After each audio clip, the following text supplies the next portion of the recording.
Good morning, students. Good morning, ma'am. Good morning, Good morning. Yes.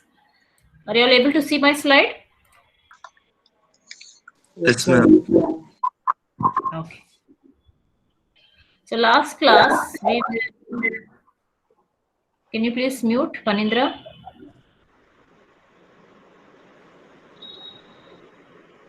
So last class we were discussing about we came up to constraints on relationships. So we saw that, just to give a quick recap on where we stopped.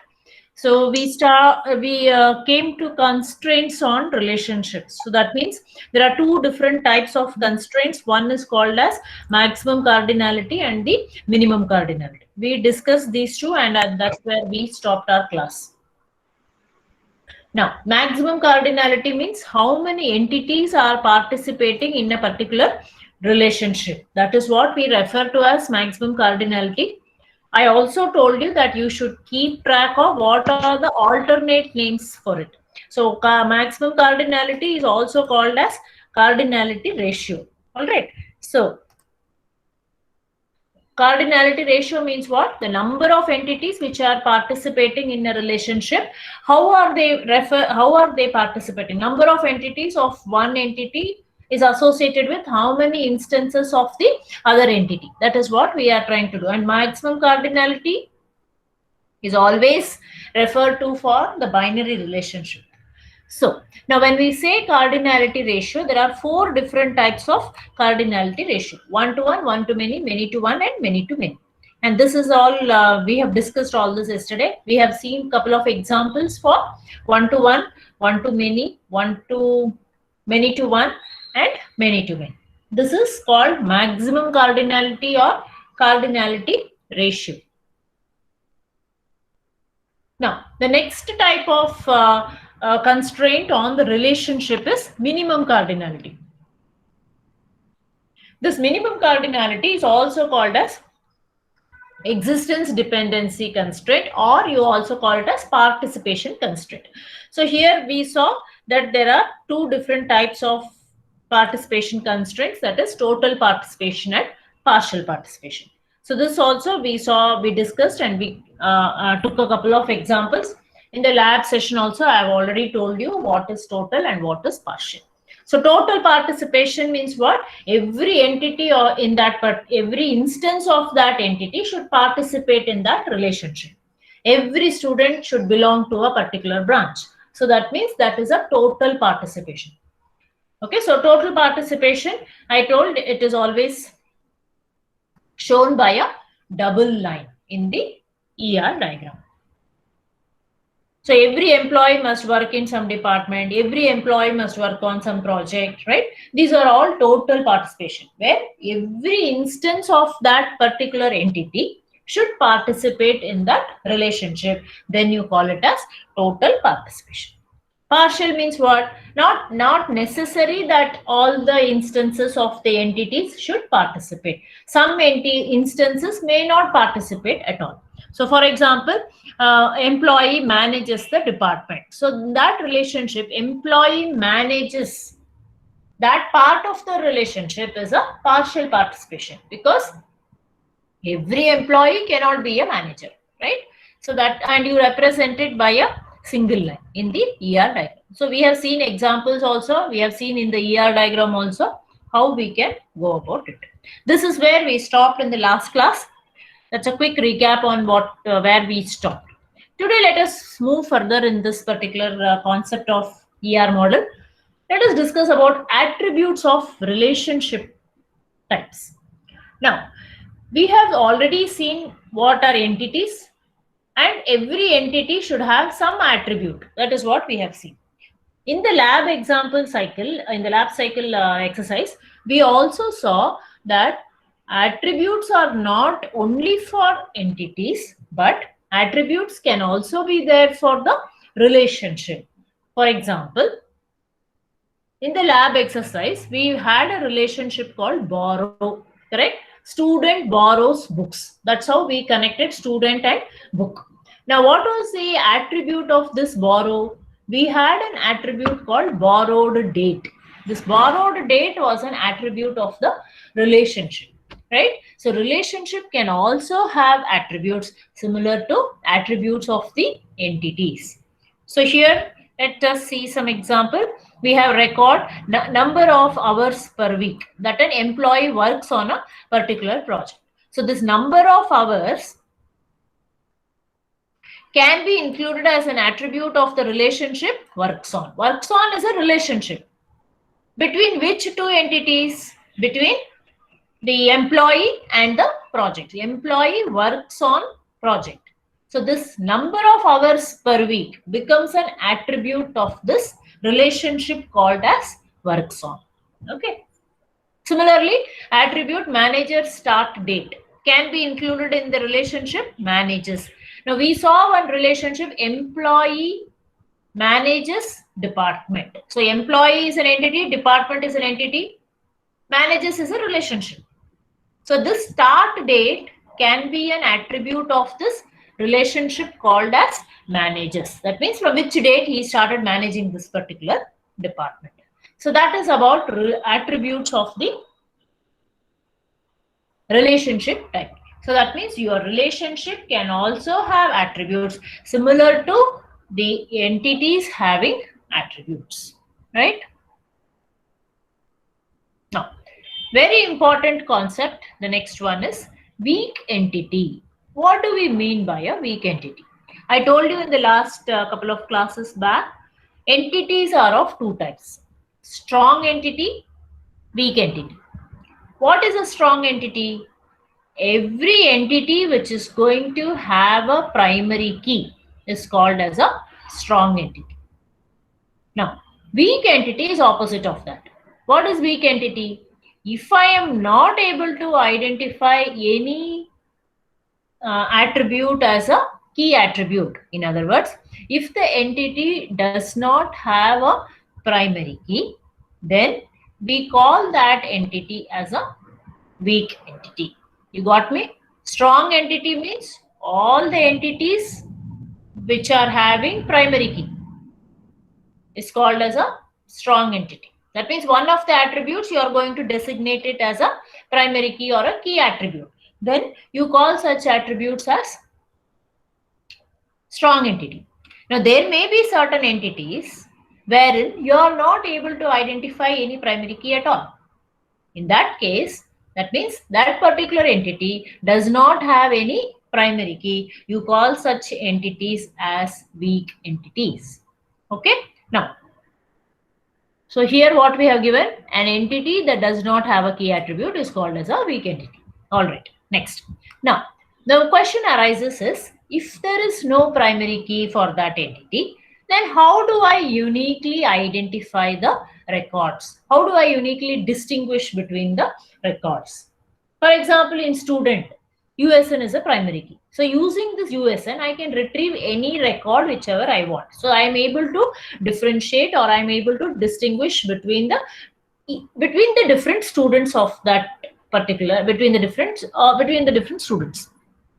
Now, if I don't have a primary key, then that means what? Every attribute can have duplicate values, correct? Then how do I identify a particular record? Now, weak entity should always be associated with the owner entity. Owner entity is also called as identifying entity. That means this weak entity which doesn't have a primary key should always be in relation. That's why I said it should always be associated with the owner entity. Okay, that means there should be another entity with which this weak entity is associated. You cannot have a weak entity standalone. So weak entity should participate in a identifying relationship. What is identifying relationship? The relationship between the owner entity and the weak entity, you call it as an identifying relationship. Owner entity is also called as identifying entity. Okay, you can call it as an owner, or you can call it as an identifying entity. And this weak entity should always have a total participation with respect to the identifying relationship. So I said weak entity is one, and let me summarize. Weak entity, these are the points that you should remember with respect to weak entity. First one, what is a weak entity?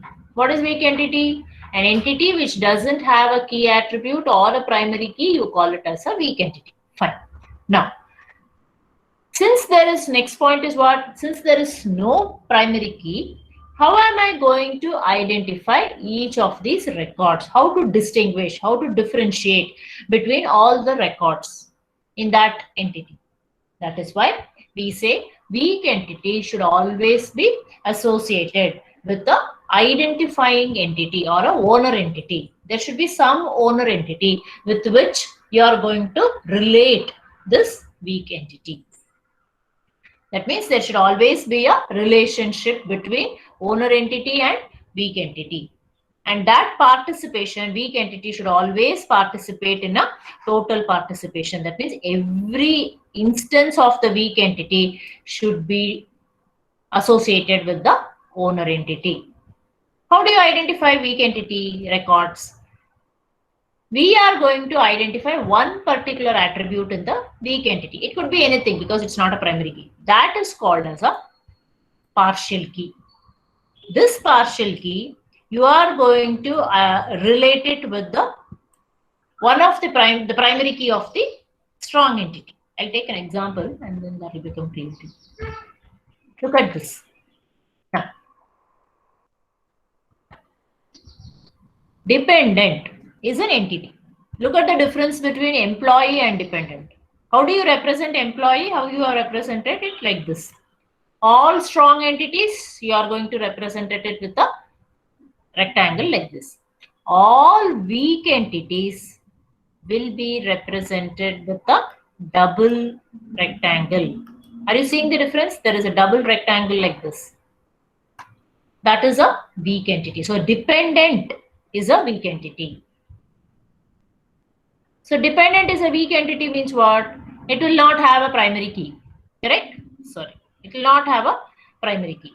So here, what are the attributes of this weak entity? This is a weak entity. This one is a weak entity. Okay. We have shown it with a double rectangle. Always weak entities are shown with double rectangle.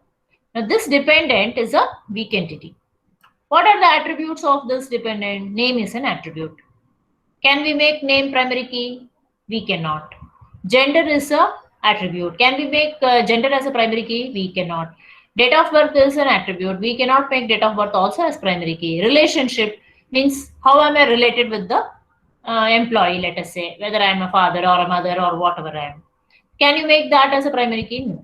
So that means what? None of these attributes can be made as a primary key. That means for this dependent entity, there is no primary key. That is why you call this dependent as a weak entity. Okay, that part is fine. Next, what I said, this dependent entity should always be associated or it should always be in relation with the owner entity. Owner entity is also called what? Identifying entity. Here, in this example, the owner entity is employee. That means your weak entity is always associated with the owner entity, which is the employee here. Okay, that means if the why you call it as a owner entity? Because if that owner entity is not there, the weak entity doesn't exist at all. If there is no employee, obviously there are no dependents. This is not. Every employee is having dependents. So how are you identifying the dependent? With respect to the employee. Dependent has no particular identity there. Nobody is going to give an employee ID for a dependent. He is always related to the employee. Why do you call this employee as a owner entity? That is because if there is no employee, there is no dependent also. If an employee is there, then the employee may have some dependents. Correct? So dependent becomes a weak entity. The owner entity of this dependent is nothing but your employee. Always weak entity should be associated to a owner entity or an identifying entity, which in this case is employee. Now, How are you associating? Look at that. There is a relationship here in between. Has dependent is a relationship. How we have shown this relationship generally, how do we represent? We represent it with a diamond shape. Here you see it is represented by double diamond.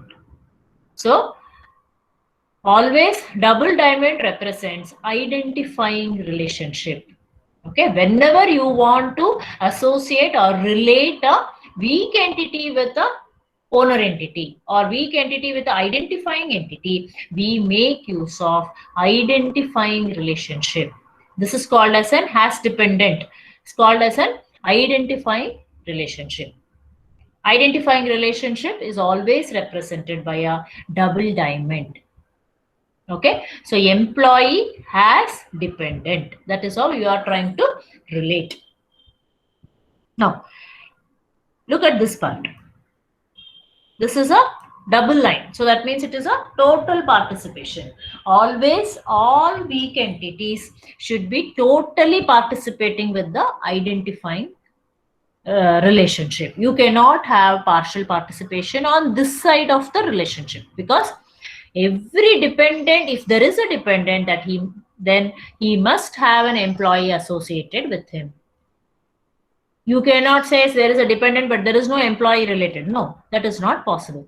If there is a dependent, then he should be related to a particular employee in the organization. So every dependent should have an employee associated. That is why you have this total participation. Whereas look at this side of the relation is partial participation, single line we have. Because every employee need not have dependents. There may be some employee who don't have any dependents at all. So that's okay. So that's why we have put a partial participation on this side. Employee has dependent. This side of the relationship is always partial. We have shown it with a single line. That is because every employee need not have dependents. Whereas the other side of the relationship, we have shown it as total, because every dependent should be associated to an employee. And a dependent has no individual existence. He is always related to the employee only. If the employee is not there, then the dependent also doesn't exist. So this many points you have to remember with respect to weak entity. So here, what is the name of the weak entity type? Name of the weak entity is dependent. Dependent is a weak entity. Identifying relationship is what? Has dependents. Has dependent is the name of the relationship. How identifying? It is called identifying relationship. It is not a normal relationship. How do you represent that? We represent that using a double diamond. Whereas ordinary relationship is always represented using a single diamond.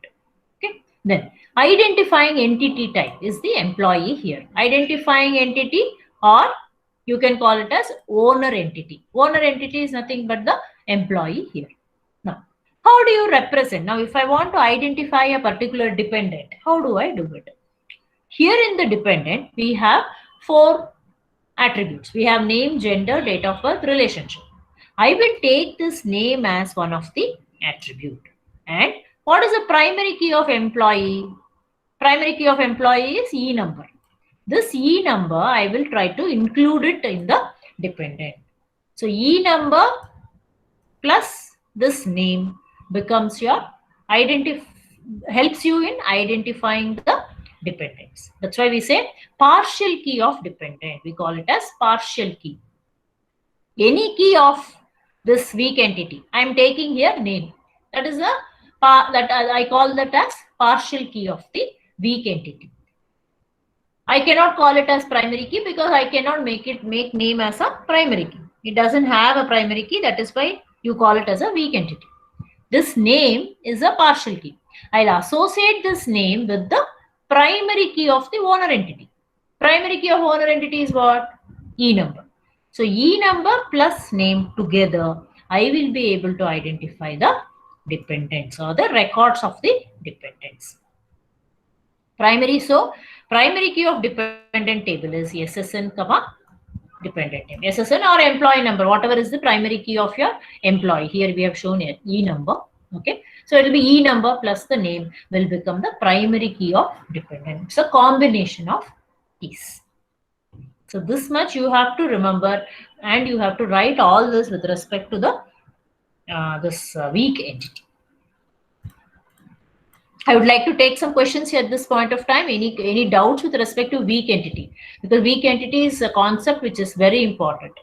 There are several points that you will have to remember when you try to write about weak entity. Any questions or any doubts?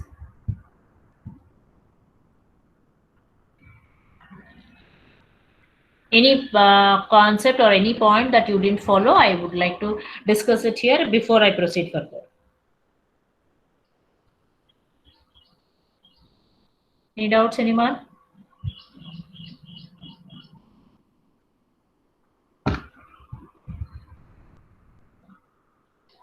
Are you all there? Yes, ma'am. Okay. Thank God. So entity type, I said entity, some entity which has no primary key is called as a weak entity. And just summarizing, weak entity should always be associated with a owner entity or a identifying entity. How do you relate these two? We make use of a identifying relationship, which is represented as a double diamond. Once once this much is done, we come to the participation point of view. Weak entity should always participate in total, because every instance of weak entity should be associated with the owner entity. Whereas owner entity will always participate as a partial, because in this case it is partial, because every employee need not have dependent. That's why it is partial. Having said this much, the last point is regarding the partial key. We identify one attribute of the weak entity, which we call it as partial key. So in this example, we have identified name. This name, we combine it along with the primary key of the owner entity. So a combination of the primary key of owner entity and the partial key of the weak entity becomes the primary key of the weak entity. Okay. So that much regarding these are the different notations that you will have to remember when you try to write about weak entity. Two different notations that we have come across here. That is, weak entity should be represented by a double rectangle. Identifying relationship should also be represented by a double diamond. Right?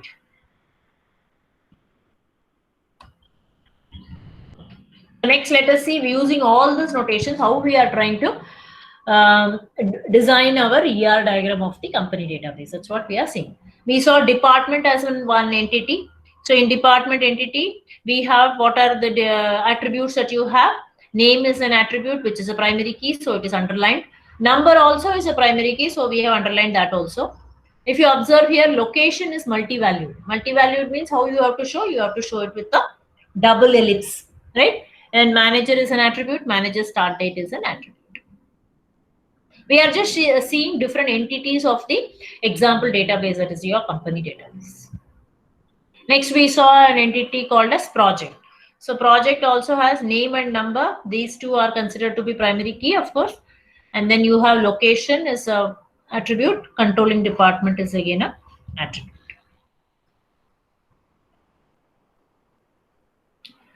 Then employee was, of course, is a entity. We saw this many times. We took this as example. So we have birthday, department, all this. SSN is the primary key here. Name is a composite key. Look at the way the name is given. F name, middle initial, last name. Then we had salary, gender, address, and then supervisor. If you observe here, look here, works on. Works on is an attribute here, which is a multi-valued attribute. So again, it is a composite attribute because it can be divided again into project and others. Next, we saw an entity called dependent. Excuse me, ma'am. Yes, please tell me. Ma'am, in the last works on, Yeah. it has two circles there. So, ma'am, it is showing the two works it is doing, or even multiple. Well, I didn't get your question. Can you come again, Raman? Ma'am, that two circles there. Where? In the current slide? Yeah. In the current slide? Yes, ma'am. Yes, ma'am. Okay, here in this current slit, this part, is this what you're asking me? Yes, ma'am.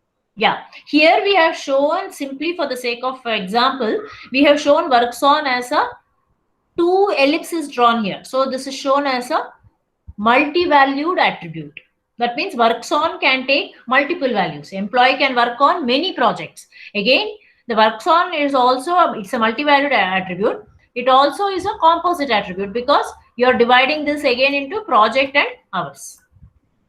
Ma'am, for composite attributes, we are doing this from double ellipse. No. Composite attribute will be shown like this. That's all. One attribute and then you have the components. Here we have shown this as double circle because works on is also a multi-valued attribute. Multi-valued plus it is also a composite. So, ma'am, for composite attribute, we don't need to draw the double ellipse. No. So look at name. Name is also a composite. It is simply only one ellipse that we have drawn. But these are the components. Here, since in this particular example, works on is a multi-valued, it is also a composite. That is why it is shown like this.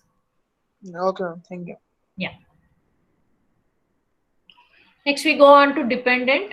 Of course, here in this case, it is dependent. They should have, it should be a double rectangle like this because dependent is generally considered to be a,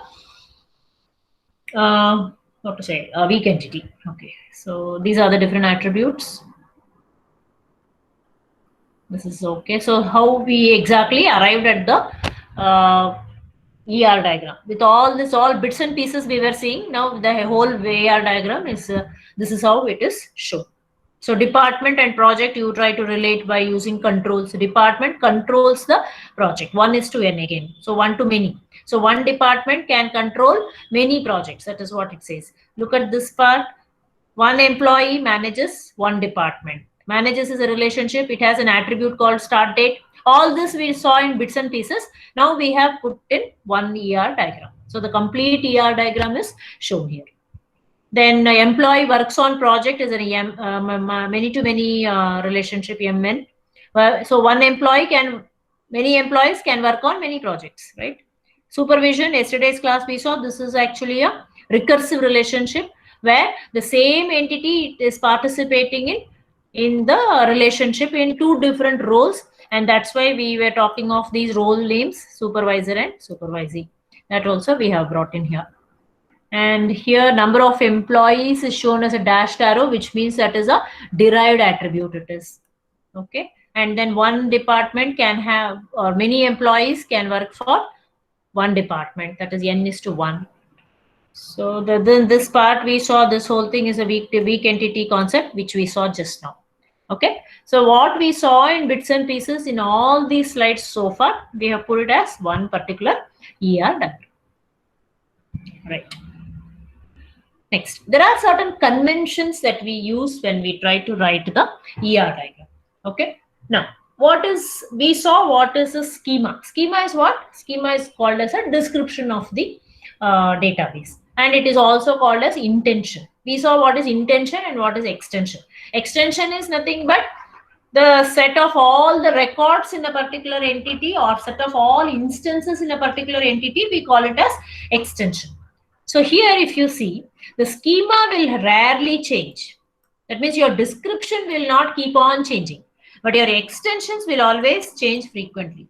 Extension means what? I said the number of records that you have added. Okay, that is your extension. So that will keep changing. Maybe I'll delete a record, I'll update a record, I'll insert a new record. So like this, I'll keep making a lot of modifications to the data per se. Then we say that extensions changes frequently. Whereas a structure generally will remain most of the time, will not undergo changes frequently. That's all.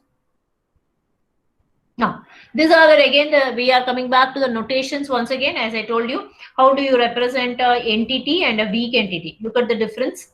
So entity is always a rectangle, weak entity is always a double rectangle. This is a normal relationship, single diamond. Okay, this is an identifying relationship, should be double diamond. Okay, this is wrong. I'm just drawing it. So it should be a double diamond, identifying relationship. Then a single attribute or a simple attribute is something is shown like this, simple, single, all that will be shown like this. Key attribute, that means the primary key, we always underline the primary key. Derived attribute, as I said, we are showing it as a dashed attribute. Look at multi-valued attribute is always shown as a double ellipse. Composite attribute, we are showing the different components here, whereas this will be showing as a normal attribute only. Notations are very, very important. Normal, single or simple attribute, then you show it like this. Key attribute also shown like that, but you are trying to underline the primary key. Derived attribute is always shown as a dashed arrow. Okay. Multi-valued attribute, you are showing as two ellipse. Composite attribute, you are showing the different components like this. That's all. Then total participation. How do you say total participation of E2 in R? E2 in R means E2 in R, this one. How do you show total participation? Is always shown as double line. Single participation, or sorry, partial participation is always shown as single line. Right? Then cardinality ratio, if you want to show, then you have to write like this, 1 and n, all this. This is another way of representing it. Is maybe we'll stick to only this kind of a notation and not this. This is also right, but we'll stick to just one. Okay. Then one important thing that you will have to understand is what are the naming conventions. Please listen to me carefully. Naming conventions are very important. For example, all your entities and relationship, we will always show it with the uppercase. The first point is singular name for entity and relationship type. That's very important. Singular means, I'll go back to our ER diagram. See here. Look at the entities. Look at the entities only. What are the entities here? Employee, department, project. Right? They are all singular. Have you written employees? No. You should not mention the plural for the entity names. You cannot write departments. It is only department. That's all. Don't write projects. It is only project. Singular. All your entity names should be singular. Remember our first lab exercise. Let me go back to that. What did we do there? We had four entities, right? Book, branch, author, and what else? Borrow, ma'am. Huh? Borrow. Borrow was relationship. What was the other entity that we had? Student. Okay. Student, book, branch, and author. These were the four entities. If you observe there, go back to that ER diagram and see once, if possible. We have not written the entity. I have not written it. I don't know if you have written down wrongly, then please correct it. Student only you should write. You cannot write the entity name as students. That becomes plural. That is wrong. All entity names should be singular. We should write branch only. We should not write branches. That's wrong. Again, coming to author, entity name is author. That's all, not authors. It is wrong. Again, next one, what? Book. We have to write the entity as book only, not books. Okay. Please remember always entity. Wherever, whichever ER diagram you can refer and see, entities are always singular names. Please keep it in mind. Don't write plurals. Okay, that's a first convention. That's a convention which is universally used. So we also stick to those conventions. What is the next one? Entity type and relationship type should always be represented in uppercase. Generally, we don't follow this, but it is better you stick to it. Entity type. So this is your employee is your entity. Works for is your relationship. Department is entity. Control is relationship. Project is entity. Dependence of is again a kind of relationship. Dependent is a weak entity. Managers, works on, all these are relationship. These should always be written in capital letters, uppercase letters. All right. So what is our first convention? Entities should always be singular names. The second convention is what? All the entity names and the relationship names should be in uppercase letter or in capital letters. Okay, that is our second convention. Let's move to the next one.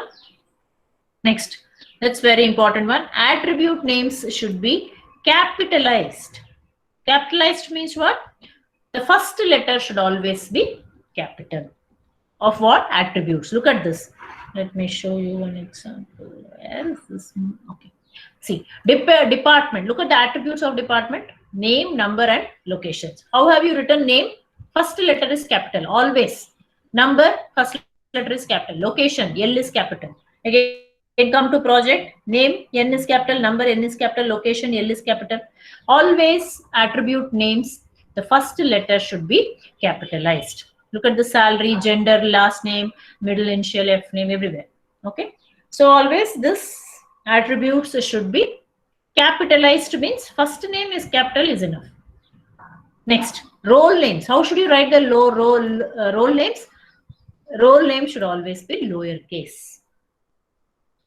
Which are our role names here? We have not had many role names, supervisor and supervisee. These are our role names. I told you only in case of recursive relationship, we give importance to the role names. Otherwise, it is generally not required because it is understood what is the role they are playing. Okay. Only in case of recursive relationship, since the same entity is taking more than one role, you have to write the role name. When you write the role name, please write it in lowercase. Next, I told you this in the very first lab session. All your nouns are entities, verbs are relationship. Okay, you cannot make your verb as a entity. That's why I said when we talked about borrow. Borrow is a verb. It's an action verb. Okay, you cannot make borrow as a entity. We did not make it, correct? We made it as a relationship, right? Noun. All nouns are entity. Student is a noun, book is a noun, author is a noun, branch is a noun, employee is a noun. All these are nouns. All the nouns are generally entities. All verbs are generally relationship. Additional nouns that describe the nouns corresponding to entity become your attributes. Additional nouns there. Now, and one more important thing is this one. Always, how do you read your binary relationship? Binary relationship means what? Two entities participating in a relationship is called as a binary relationship. How you should read it? Always binary relationship should be read from left to right or top to bottom. You cannot read from bottom to top or right to left. How do you read a binary relationship? Binary relationship means what? Two entities participating in a relationship, we call it as a binary relationship. How do you read it? So similar way, you should write it also. Okay. Left to right and top to bottom only, it will make sense. You cannot write however you want. Come here. So this what? Employee and department. Look at that. Department is one entity. Employee is one entity. How are they related? Works for is a relationship.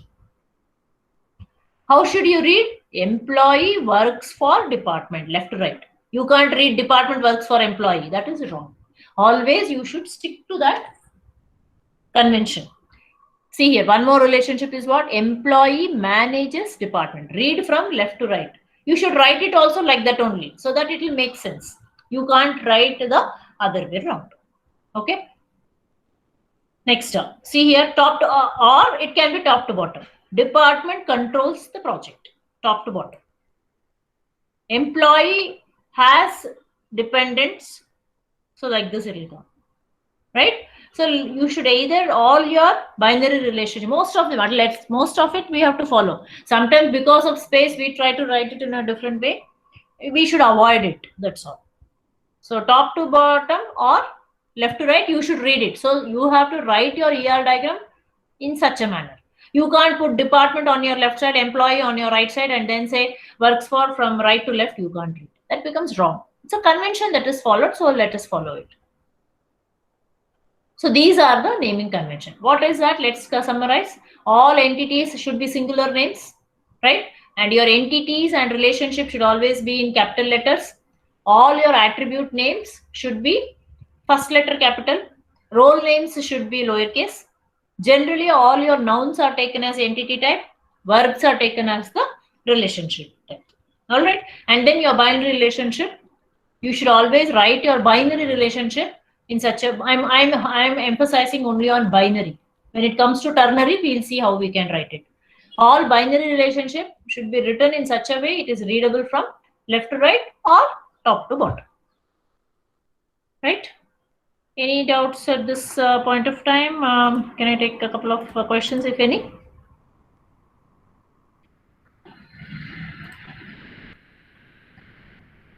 What is additional noun? Okay. Additional noun, Akrut, additional noun is nothing but the what to say, properties that is describing this main noun. Main noun is what? Your entity. Additional noun is, becomes your attributes of that entity. That's all. Now, when I say a student is a noun, I make that as an entity. Let's say address. Address is an additional noun, which becomes an attribute of student. Okay, that is what you call it as additional noun. Any other questions? Yeah. Any questions? Anybody else? Any doubts so far? These are all very, very important. It will help you in your placement also. Many of you are happening to attend any database companies. They will first try to test you on all these basics, whether you really know or you have by-hearted and passed the examinations and come forward. Okay, get your basics right. It's very, very important. That's why I'm stressing so much on each of these. Otherwise, I can simply push through these things thinking you all have anyway studied entities and attributes. I don't have to give more importance, but these are all very, very important basic concepts. Any subject, you should get your basics right. That's very important for you to go further. Examinations, anybody can clear. That's not a big issue. Yeah, any doubts so far?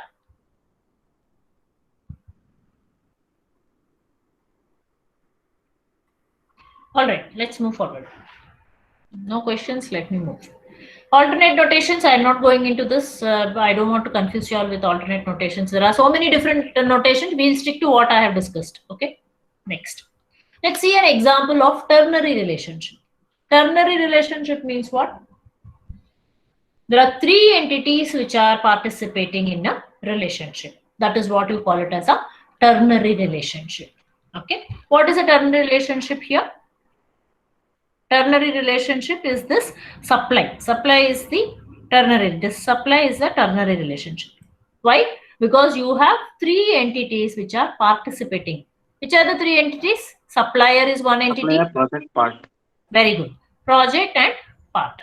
These are the three entities which are participating in this particular relationship called as supply. As I told, supplier has a primary key. It may have other attributes also. Primary key is yes name. Project has a primary key project name. Part has a primary key part number. Relationship can also have attributes. One of the attribute is quantity here. So supplier who currently is supplying a part P to a project J. That is a relationship. One supplier is supplying a part, some part P to this project P. That is how all the three are connected. That's an example for a ternary relationship. So there are three. Okay, one more thing I have to tell you here is this is a ternary relationship. Only one relationship you have here, supply. There are three entities which are participating in that particular relationship. Okay. Now I'll come to a different example. Look at this.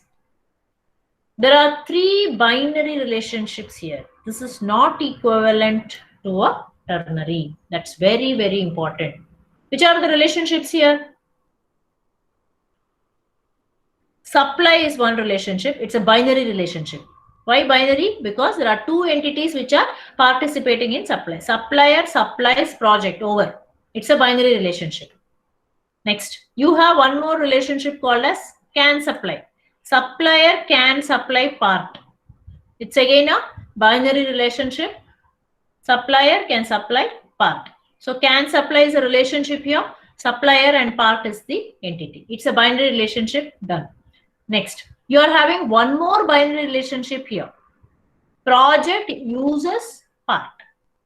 So part is an entity, project is an entity, uses is a relationship. Project uses part. So this is another binary relationship. So there are, in this figure, if you observe, there are 3 binary relationships. Why did I bring in this example? Because 3 binary relationship is not equivalent to a ternary relationship. Ternary is different. You can have any number of binary relationship that does not become equivalent to a ternary relationship. This is, of course, a ternary relationship where you have supply is the only relationship here. And all the 3 entities, supplier, project, and part, are participating in that. This is an example of a ternary relationship, whereas this is not. Okay. See, look at the entities, how they have named. They are all singular. Nobody has said suppliers, projects, parts. We have not said that, is it not? Supplier, singular. Project, singular. Part, singular. And these are all nouns. Supplies, it's a verb. So that becomes a relationship. Uses is a verb. So it becomes a relationship. Can supply. I can supply. I can supply is nothing but it's a, it's a verb. Supply is a verb, action verb. So it becomes a relationship. Everywhere, if you observe, you can observe this. No plurals will be used for entities. Please don't write plurals. All right, this one I don't want to take it now. Next important part. Okay, let me say this 1 second. Okay, if this ternary relationship happens to be a weak entity, then what happens? So some variations of ER model does not allow ternary relationship. It will not allow. Okay, in that case, how do we represent it? So in that case, we represent the ternary relationship as a weak entity. So whenever there is going to be a weak entity, what should happen? There should be 3 identifying relationship. Now, if your database model or if your ER model supports ternary relationship, it can be shown like this. Generally, we will do it like this only. Suppose there is an ER model which does not, some variation of ER model is there, which is not going to allow you to represent any ternary relationship. Then how do I represent it? In that case, I can represent that ternary relationship as a weak entity. What was my ternary relationship here? Supply. This supply, I will represent it as a weak entity. If supply becomes a weak entity, then as per the rules of weak entity, I should also have 3 identifying relationships associated. When once it becomes weak entity, then there should also be a owner entity which are identified. So owner entity will become what? Participating entities will become supplier, project, and part are the owner entities. In between these two, weak entity and owner entity, how do they get associated? They get associated through the identifying relationships. Okay, look here. Supply is a, here it is represent, this is supply, not supplier. This is supply. This is a supply is a weak entity. So how have we shown this weak entity? Observe that, double rectangle. Supplier is a strong entity. Project is a strong entity. Part is a strong entity. Whereas we are showing this supplier. This is supply. Okay, it's not supplier, it is supply. This is a weak entity. So that is why it is shown in double rectangle. If your ER model does not support ternary relationship, the other way of representing it is to make the ternary relationship as a weak entity. So we saw supply as a relationship there, ternary relationship. Here we have supply as a ternary relationship. If the another way of, alternate way of representing this is to show this supply as a weak entity. So if I make that as a weak entity, so that's why I have shown it as supplier. In fact, you supply is again a verb. Verb is it not? I can't show it as an entity. That's why I named it as supplier. Anyway, so that supply becomes a weak entity here. Now, once you have a weak entity, what you should identify? There should be 3 identifying relationship, because you have to associate this weak entity with the owner entity. Dependent and employee. Remember that example. That was one weak entity associated with the owner entity with the identifying relationship. Here you have 3, because it is a ternary relationship. So we are trying to bring in a relationship called SS. Supplier supplies, and then supplier supplies some to the project. Supplier supplies a part to the three identifying. That's why it is a double diamond. Okay. To the every weak entity should be associated with a strong entity or with the owner entity. So here it is supplier. The here owner entity is project. Here the owner entity is part. Here it is supplier. So that's how you can try to represent ternary relationship can be represented as a weak entity. Supply as a weak entity. Three binary 1:n relationships relate supply to three participating entity types. That's what we said.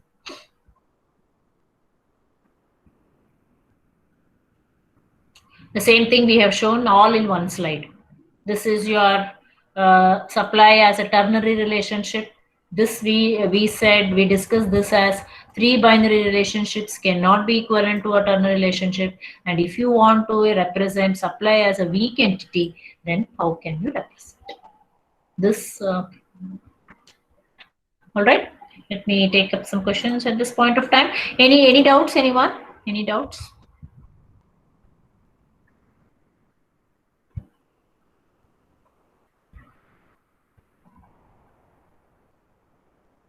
No doubts at all. So much we try to cover, no doubts at all. Anyone? You're all mastered, you've already mastered DBMS, is it? All of you?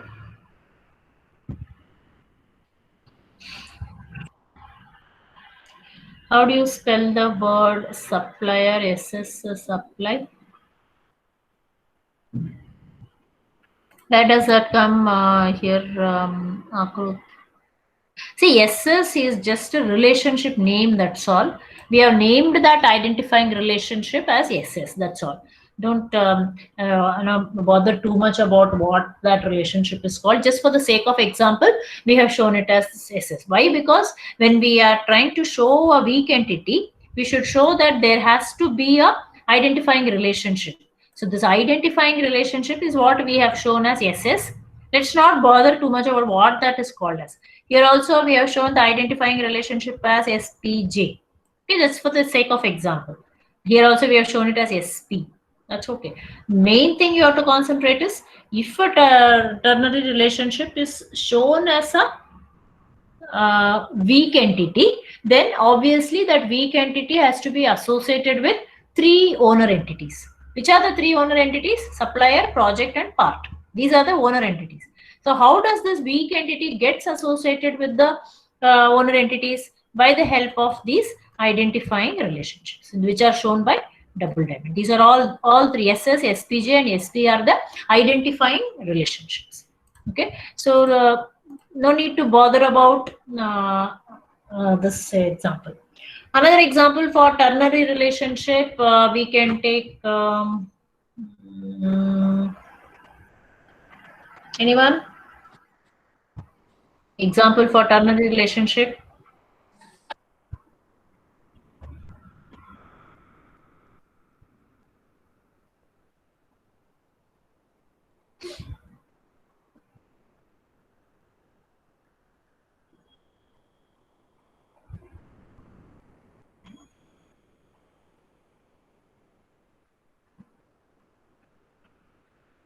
Well, no other example is coming to my mind as of now. Let me see. What other example can we think of for ternary relationship?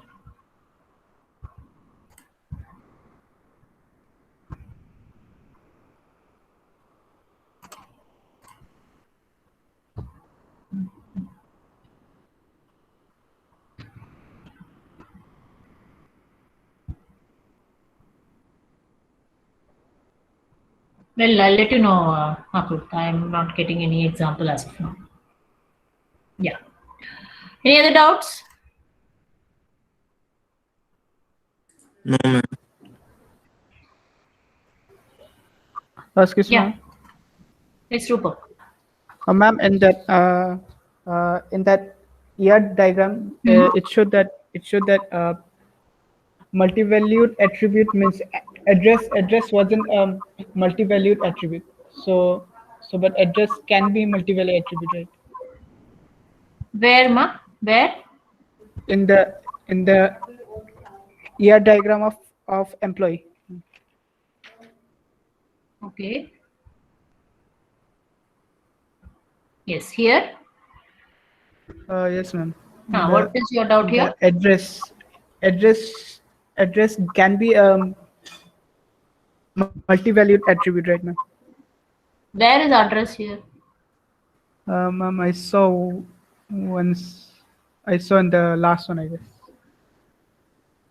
One more, it was there. Here, no, this one. Yes, ma'am. Yeah, it can be, no problem. See, it all depends on what is given in the application. If the application, if they say that address is a multi-valued attribute, then you have to put it as multi-valued. If they have not given it, then don't bother about it. Here also, see, they had told that location is a multi-valued attribute. That is why location is shown like that. If they have not told, you can simply put it as a single valued attribute, no problem. In some examples, they may say phone number is a multi-valued attribute. If they say that, then obviously you have to show. We'll be seeing this in the lab examples also, lab exercise. Some exercises in the lab, they have indicated which attribute should be multi-valued and all that. So you have to accordingly put down in the ER diagram, and once you write here multi-valued attribute, you should also know how to convert it into a table. In the table, how to represent multi-valued attribute, that also we'll be seeing. Okay, so don't worry. Okay.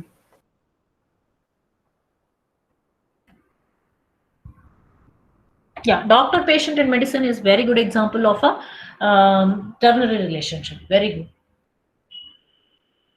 Doctor patient and medicine can be the three entities. Prescribes or something like that can be the ternary relationship. So doctor prescribes medicine to the patient. Very good, Sushmita. Good.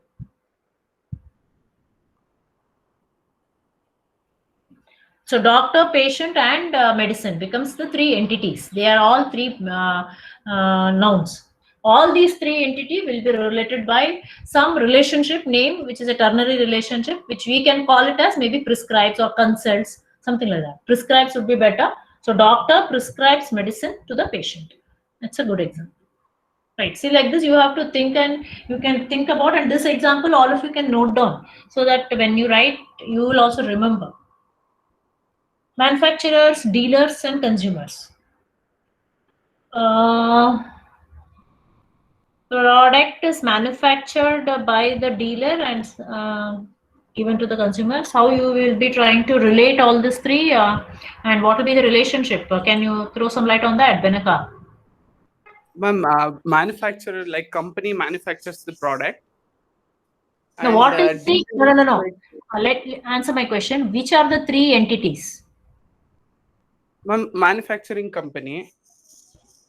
Company and dealership, ma'am, like the one who connects both manufacturer and retailer. The company, dealer, and which is the other entity? Retailer. Huh? Retailer. Consumer or retailers. Ma'am. Retailer. What is the relationship that is going to bind all the three? Like product, ma'am. No. So relationship is a verb. Company manufactures, manufactures. If you put that manufactures as a relationship, then company manufactures. Product can be taken as one more entity. In that case, what will be the other entity? Student, lecturer, and institution cannot be a ternary relationship. Soumya, what is a relationship which is relating, which is binding all the three? That you should be able to tell me. Which is a ternary relationship there? You are telling all the three entities. That's fine. What are the three? What is the relationship that is going to connect all these three entities? Okay, think about it. The next class, we'll be seeing more importantly this one. What are the 7 steps in ER to relational mapping algorithm? It's a very important concept. I want all of you to attend very seriously, because once this ER diagram is ready, how do you convert it into different tables. That is what we will be learning. Once ER diagram is ready, okay, our ER diagram is ready. How are we going to transform this ER diagram into a table or into a tables and whatnot, whatever.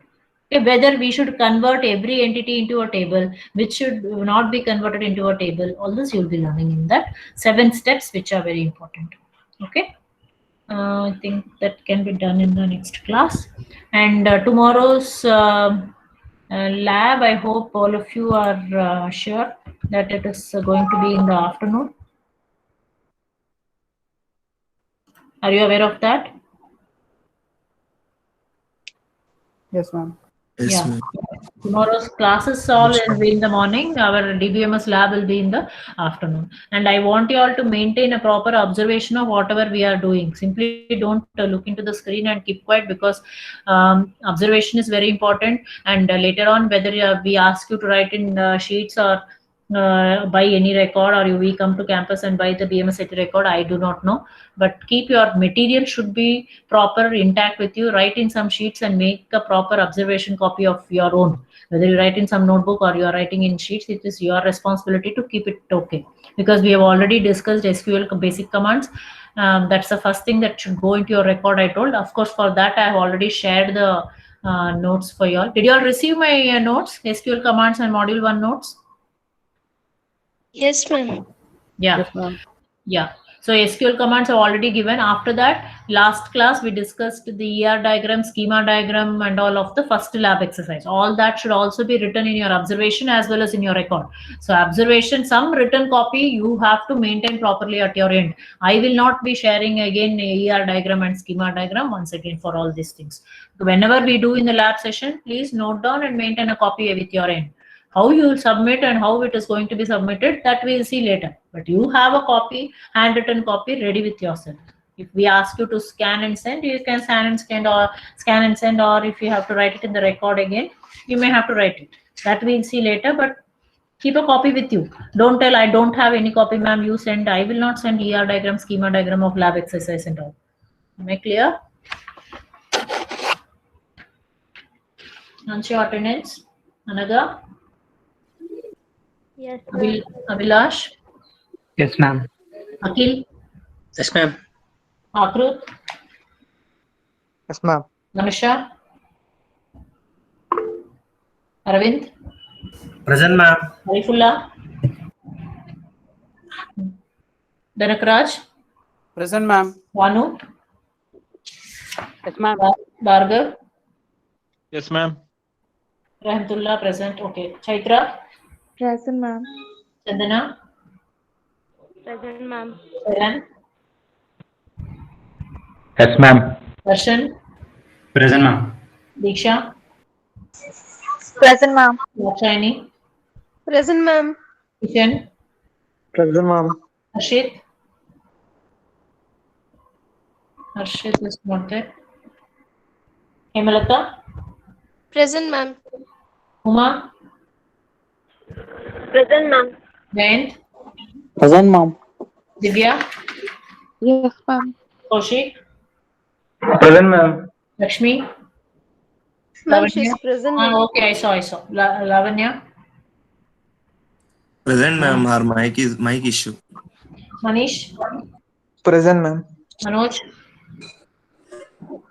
Present, ma'am. Amit? Yes, ma'am. Naval? Yes, ma'am. Nabia?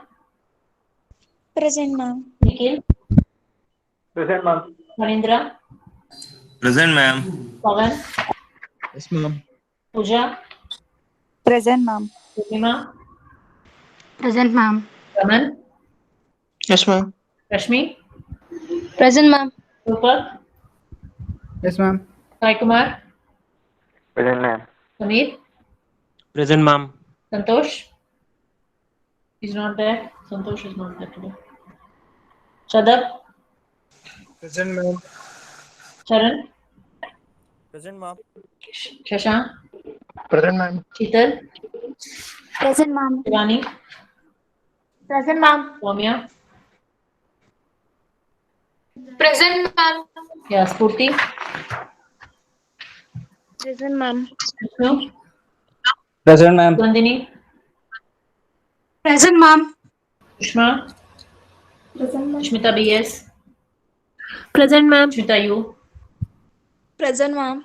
Tirtha, Present, ma'am. Ifti, Present, ma'am. Varsha, Present, ma'am. Veena. Present, ma'am. So Santosh and Harshit are absent, rest are present. All right, students, so tomorrow we'll meet in the lab. Thank you all.